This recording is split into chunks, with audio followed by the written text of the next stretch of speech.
Chapter 3 On Jackson's Island. The summer holidays came, and there was no school. Tom didn't want to think about Muff Potter and Injun Joe, but it wasn't easy. At night, when he was in bed, he saw Injun Joe's face in the dark, and he couldn't sleep. But he couldn't talk to anyone about it.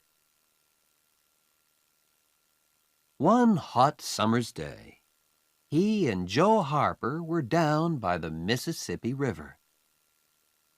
They sat and watched the boats, and fished, and talked. "Let's get away from here," said Tom suddenly. "Let's go and do something exciting somewhere." "Okay," said Joe. "But what? And where?" "I know," Tom said. "Let's run away. Let's go and live on Jackson's Island. We can sleep out under the trees." Jackson's Island was in the Mississippi, 3 miles south of St. Petersburg. Nobody lived there. "Let's ask Huck Finn, too," said Tom. "But don't tell your mother or father or anyone. Go home and get some things to eat, and meet me here at midnight." So that night, 3 boys in a small boat went down the river to Jackson's Island. They had some bread and some meat, and Huck had his pipe, too. When they got there, they carried everything onto the island and made a fire under a big old tree. Then they cooked some of the meat over the fire.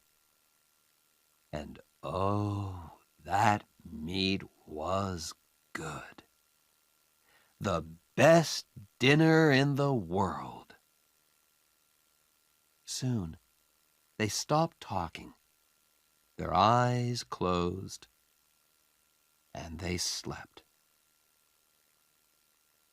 The next morning, Tom woke up with the sun on his head and a smile on his face. Then Huck and Joe woke up, and the 3 boys ran down to the river to swim. After that, they fished, and soon they had about 6 big fish for their breakfast. They cooked the fish on their fire and ate them all. They were very hungry. "That," said Joe happily, "was a wonderful breakfast." After breakfast, they walked through the island, swam some more, talked, fished, and swam again. They came back to their fire in the afternoon. Suddenly, Tom looked up and said, "Listen, can you hear boats?" They listened, and then ran across the island to look down the river. There were 20 or more boats on the water. Every boat in St. Petersburg was out. "What are they doing?" asked Joe. "They're looking for a dead body, I think," said Huck. "They did that last summer, when Bill Turner fell in the river and drowned." "Who's dead, do you think?" asked Joe. the boys watched the boats. Suddenly, Tom cried, "I know who's dead! It's us! They're looking for us!" This was wonderful. Tom looked at his friends. "We're famous," he said. "Everybody in St. Petersburg is talking about us. And they all feel sorry for us." Night came, and the boys went to sleep. But Tom did not sleep. And when morning came, he wasn't there. "Huck, where's Tom?" cried Joe. "I don't know," Huck began. "But look, there he is. He's swimming across to the island now. Hey, Tom!" At breakfast, Tom told his story. "I went home last night," he said, "and listened at the window.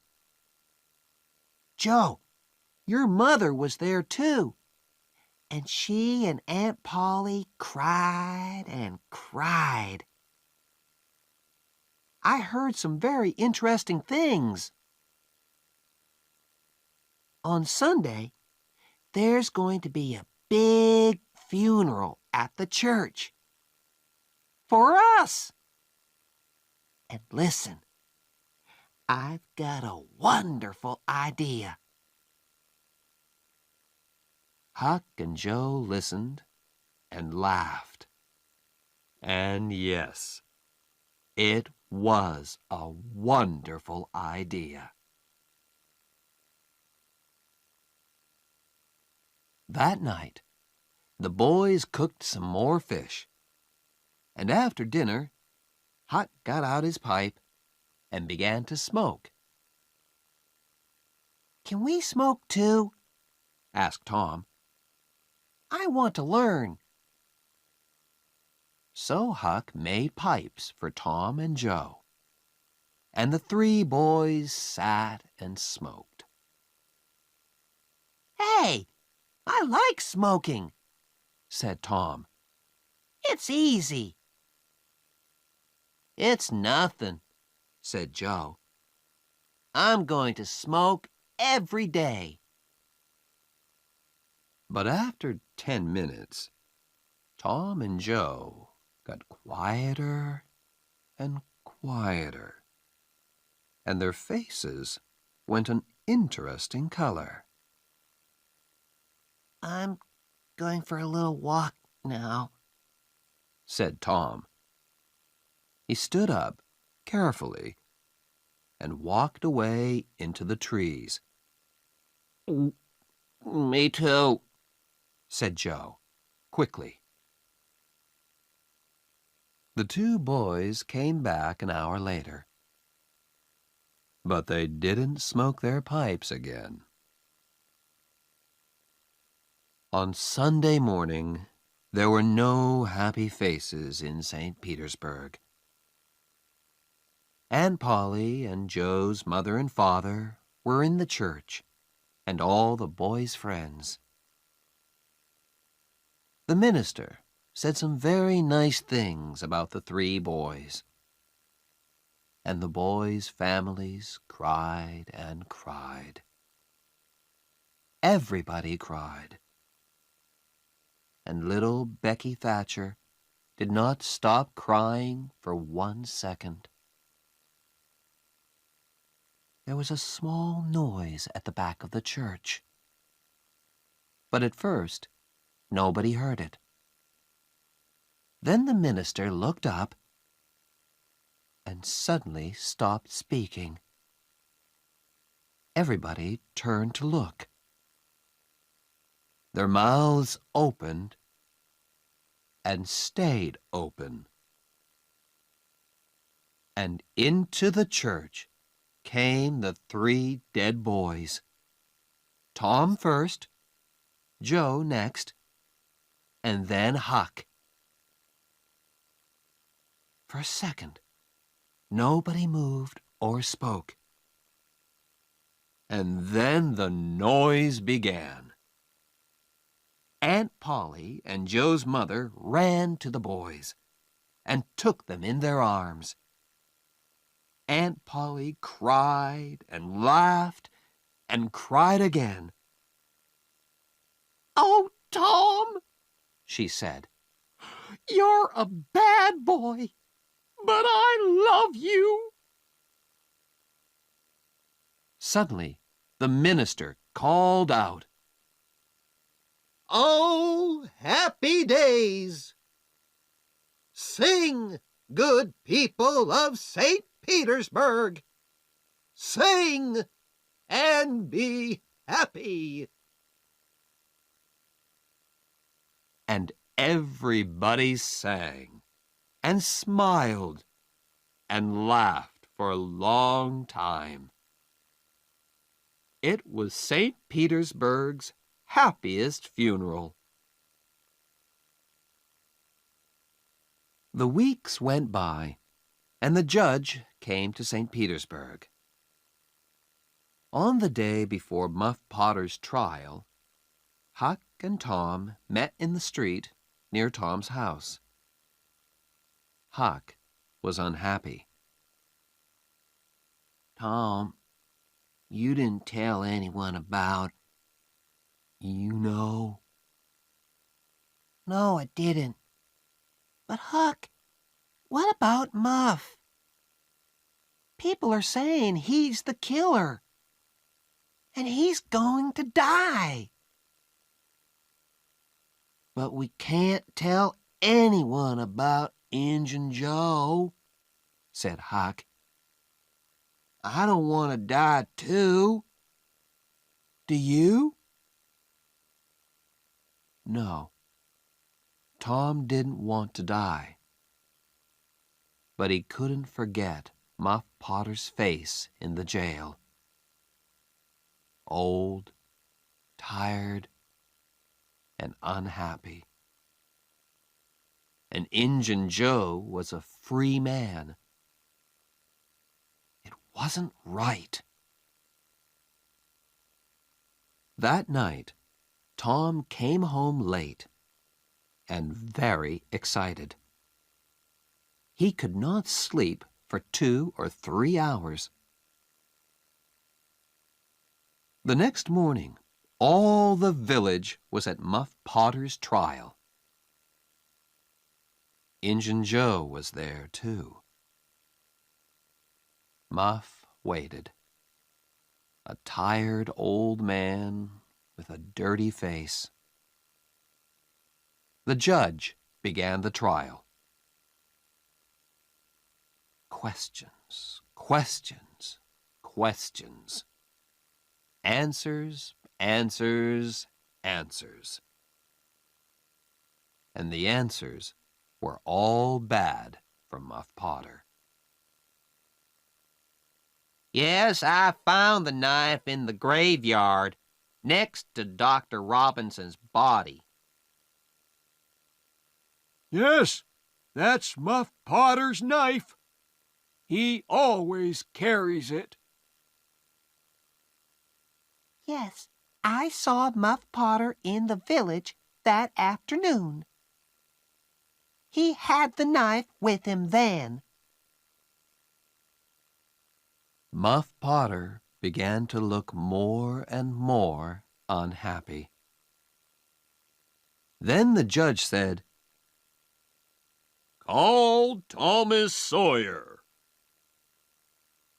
St. Petersburg sat up. What did young Tom Sawyer know? Everybody looked at him and waited. "Thomas Sawyer, where were you on the 17th of June at the hour of midnight?" "In the graveyard," Why? I went there to see ghosts with a dead cat. St. Petersburg laughed, and the judge looked angry. And where were you in the graveyard, Thomas?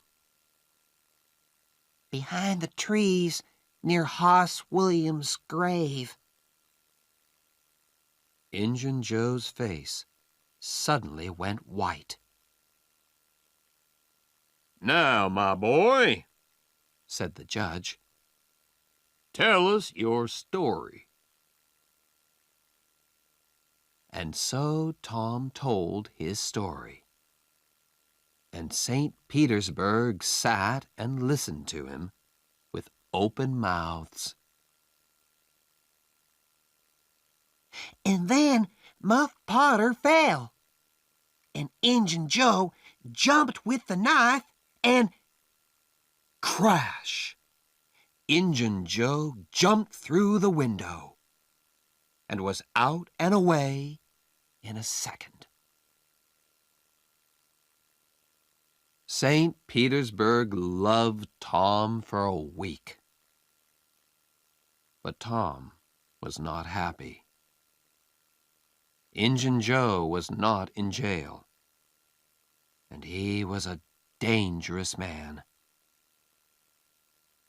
Tom slept badly for weeks. The slow summer days went by. Injun Joe did not come back to St. Petersburg, and Tom began to forget.